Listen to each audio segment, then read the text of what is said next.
প্রিয় দর্শক, আসসালামু আলাইকুম ওয়া রাহমাতুল্লাহি ওয়া বারাকাতুহু। সুপ্রিয় দর্শক, আশা করছি আল্লাহ তাআলার অশেষ রহমতে আপনারা সকলে অনেক ভালো আছেন। তো দর্শক, আজকে একজন আমাদের মাঝে প্রশ্ন করেছেন, অনেক বয়স্ক লোক, উনি আমাদের মাঝে একটি বিষয় সম্পর্কে জানতে চেয়েছেন। তো সেই বিষয়টি হচ্ছে, অনিচ্ছাকৃতভাবে হাঁটুর উপর যদি লুঙ্গি উঠে যায় তাহলে উজু ভেঙে যাবে কিনা। এই বিষয়টা সম্পর্কে উনি আমাদের মাঝে প্রশ্ন করেছেন এবং জানতে চেয়েছেন। তো ধন্যবাদ প্রিয় দিনী ভাই, আপনি অত্যন্ত গুরুত্বপূর্ণ এবং জীবন ঘনিষ্ঠ একটি প্রশ্ন করেছেন আমাদের মাঝে। আমরা ইনশাল্লাহ আপনার প্রশ্নটির যথার্থ উত্তর দেব। তো ভিডিওটি না টেনে সম্পূর্ণ দেখার অনুরোধ রইল। তো প্রিয় প্রশ্নকারী দিনী ভাই, দেখুন, আপনি জানতে চেয়েছেন যে হাঁটুর উপরে লুঙ্গি উঠে গেলে উজু ভেঙে যায় কিনা। দেখুন, এখানে উজু ভেঙে যায় না, তবে এতে আপনার ফরজ তরক হবে। অবশ্য এখানে অনিচ্ছাকৃত যদি হয় তাহলে গুনাহ হবে না, তবে কোনো অবস্থায় এতে উজু ভাঙবে না। কারণ উজু ভাঙার নির্দিষ্ট কিছু কারণ আছে।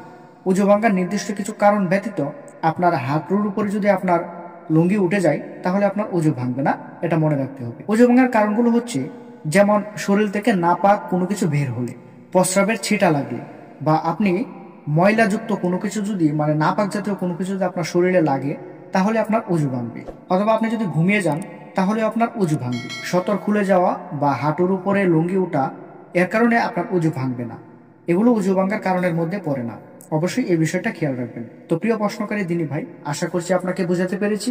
ভিডিওটি ভালো লাগলে অবশ্যই একটি লাইক করবেন এবং আমাদের চ্যানেলে নতুন হয়ে থাকলে অবশ্যই সাবস্ক্রাইব করবেন। আসসালামু আলাইকুম, আল্লাহ হাফিজ।